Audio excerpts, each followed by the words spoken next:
Hello everybody. So this is going to be a really interesting book review because I kind of went into reading this book thinking I was going to make fun of it.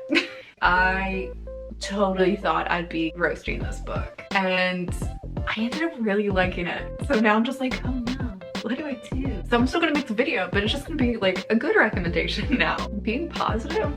What? That's an option? Without further ado, the book that I'm going to be talking about is 8 Rules of Love: How to Find It, Keep It, and Let It Go by Jay Shetty. So this came out this year, got a bit of hype, as you do, because he's a, I don't know what you'd call him, a celebrity, an influencer. Again, that's kind of why I thought I'd be roasting it, because I feel like there's so many people who get famous and then they're like, I need to write a self-help book. And it's kind of just like a generic pep talky motivational book and you're like, this didn't really need to exist. I ended up getting it for real cheap, so I was just like, oh, this will be a good time. Content. Because that's my life now. Even the stuff on the back had me fully primed to not like this, because it's just a laundry list of famous people that like he either knew to like blurb his book or that his publisher knew and asked them to blurb the book. So I don't know, maybe I'm just a salty bitch. I was not anticipating how freaking good it is. Oh, it was so good, and I'm a picky girl, so if it pleased me, like, I actually recommend people pick it up, because so this is specifically meant to be relationship advice. As you can probably tell by that subtitle, How to Find It, Keep It, Let It Go, he kind of covers the full cycle of intimate romantic relationships. So already pretty well-rounded. Like, I've seen so many books on that topic where they only cover one aspect of it. The second thing I'll give it is that it goes in depth for each of those. Oftentimes they're both narrow and shallow, right? Like they'll cover one small topic, one small bit of a bigger picture, and then they don't even go deep in that. And it's just like, what was the point? Like, this could have been a blog post. It covered what I consider the like trifecta of what makes a good self-help book. So you have the like advice and inspirational part of it, right? I think when done well, that is a good element to have.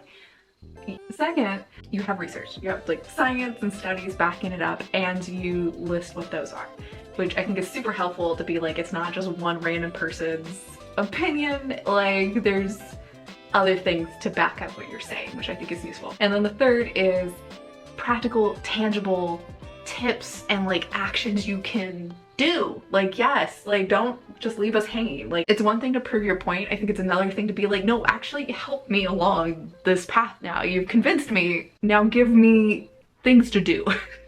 He does all of it, guys. He does all of it. He got this bitter, jaded person to be like, oof, that's good. Like, reads another paragraph.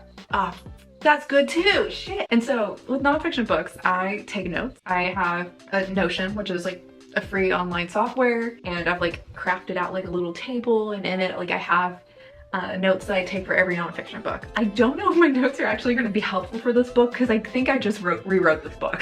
There's so many good quotes, there's so many good actionable advice. The other real sneaky thing that he does is that it's so much more than just a relationship book. Like, it's just like the ultimate self-help book. It's like how to be a good person, how to like be good to yourself, how to grow as an individual, like help your community, how to get good at like all your relationships, and you know, with the premise that you need to still work on yourself, whether you're in a relationship, whether you're not in a relationship. Like, the goal in life is to love and grow, and hot diggity damn. I was just like, okay, I'm sold. I was planning on actually getting rid of this book because I'm like, I'm a minimalist. I don't keep books that I don't plan on rereading or that I truly love. I'm keeping this. I might just read it once a year. I'm still kind of a sugared that I liked it as much as I did, because it really ruined my plans for being salty on the internet. But that's fine, that's fine. I'll be salty about something else, don't you worry. Kelly will keep her sodium levels just fine. It's just so good. And then I have to say, it mentions this several times, which I really like, which is that he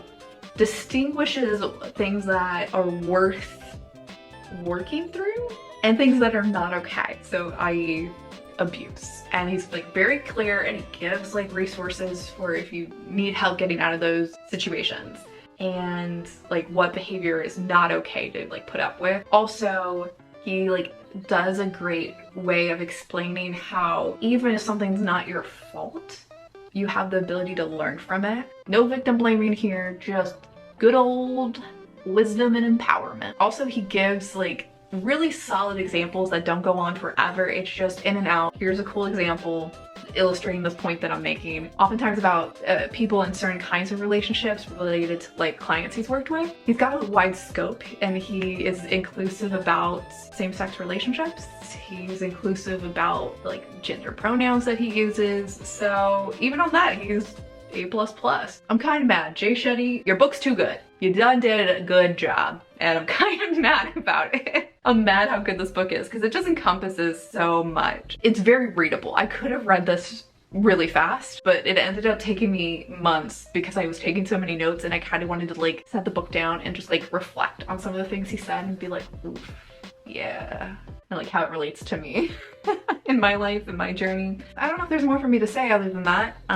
Check it out. Let me know if this might be a book you check out. I'm curious what your thoughts are if you have, and like and subscribe for more content. I will see you next time. Bye!